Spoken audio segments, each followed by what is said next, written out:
Well, Allahu Abha, dearest friends all over the globe.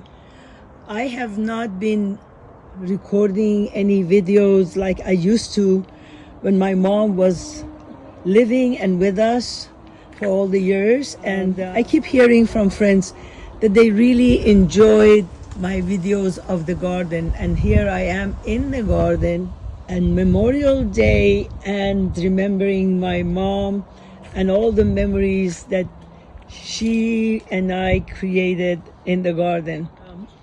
Just wanted for you to see the most fragrant rose in the world, Gul Muhammadi, the Persians call it, that came from Shiraz, the land of the revelation and the birth of the Bab and the Baha'i faith in Iran. And as you can see, is just having the wonderful bounty of the sunlight. It is the west and the afternoon. And the nasturtium is the flower that is abundant in this part of the garden, and it's just gorgeous. It's almost like smiling at you. And as I back off, you can see the way my garden just unfolds. And this is celery plant that volunteers in my garden. One of the best gifts that I can think of are the volunteer plants in the garden, and celery is in full bloom. Oh my goodness. And it is gorgeous, almost like a fairy tale. And here it is on this angle. You see again another beautiful rose bush, the Persian, very fragrant, and that you take atre rose, the rose water I get sometimes from this wonderful petals, and I have a recipe for it. It's just fantastic.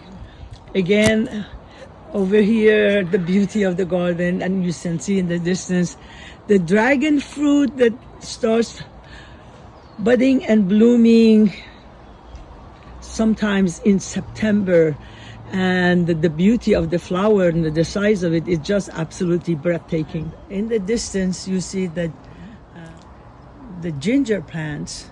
Very many people don't know what the ginger plant look like, but these are the ginger plants.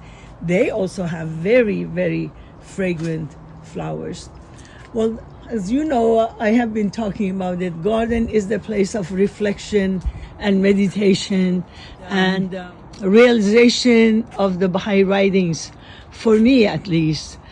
So many metaphors in the Baha'i prayers are from nature, because nature is the place of growth, of life, of death, of change, of resilience, of bounty, of beauty.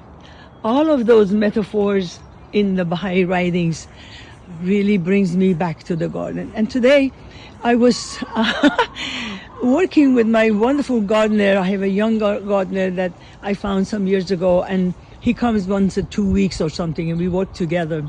So I worked for 6 hours non-stop with him, beautifying, organizing the garden. And I was very tired. So I just had to sit in somewhere and just observe and watch and learn about what's going on in the garden. And what I noticed, so many birds are having their home in my garden.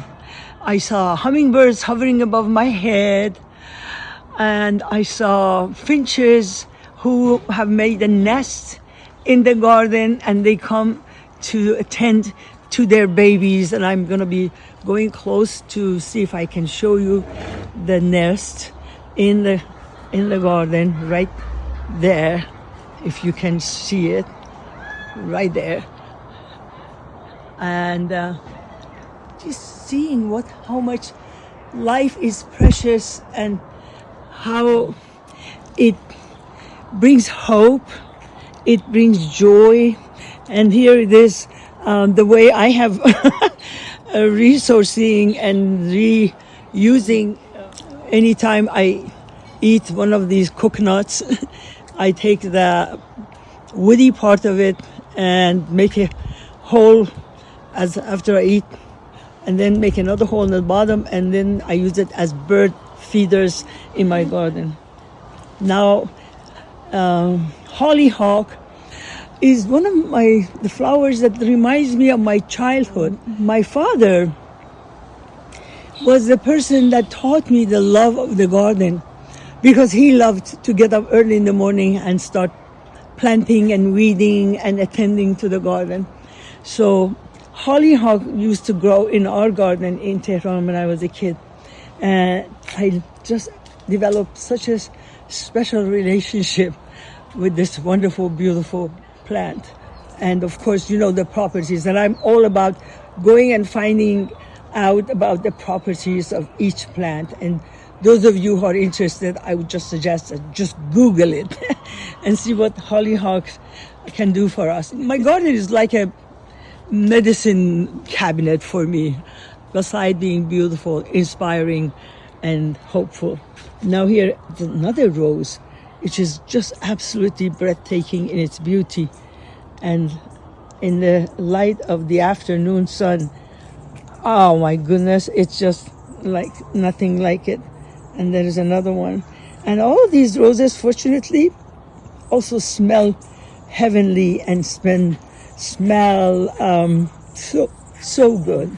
So let's see here what else there is today. There's another angle of the bird nest that they have made in my garden. And there we go, the rest of the garden. It's not just that I would enjoy looking at it, but what I find out that I really, really appreciate is interventions, changing it, pruning it. I feel like I'm pruning my own self every time I start pruning and shaping and working in the garden. And today I discovered hummingbirds were hovering over these gladiolas, and I learned how many of my plants are providing nectar for the hummingbirds. So there it is, another angle, and the beauty of this just gorgeous freshly bloomed gladiolas. And cosmos, of course, as another flower that I have been familiar with ever since my childhood. And I love this flower. And this year I have plenty of cosmos growing in my garden and adding to the joy that I have. And of course, never forget the Persian shaghayer, or poppy, the red poppy, which was this symbol of the Persian garden in Shiraz. Reminds me of the Baha'i.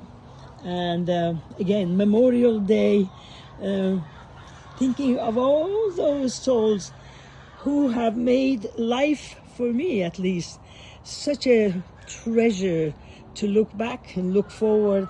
And now again, this Persian, very fragrant Golem Muhammadi, again from Shiraz. So with the shaghayer, the poppy, and the rose Golem Muhammadi, I have Shiraz in my garden. Oh my goodness, I cannot say how much it delights my heart. And there's another gladiolas here growing, and of course all these cosmoses. Look at that. Look like really the cosmos. I often think that my garden also is like a medicine cabinet. It has so much stuff in it that I use for teas and delight and food and all those wonderful bounties that comes from the garden. I want to put a note here for the wonderful book came recently out called Adasiyeh, that I treasure to read stories about Abd'u'l-Baha and how much agriculture and planting and garden and being in the garden and teaching the way to garden was part of Abd'u'l-Baha's life. And I know in this tangerine tree there's another bird nest that you can notice it when you go around, and then you look from a different angle and you might find the bird nest. And so where is it look like? It used to be here, but I don't see it anymore. It's gone. Well, if I would say another of my treasures is my beehives that gives me delicious honey. And so there it is. And now at this time of the year is the beauty of the pomegranate flowers. Probably one of the most gorgeous flowers in the world. And do you know that you can make very, very richly antioxidant tea using the pomegranate flowers?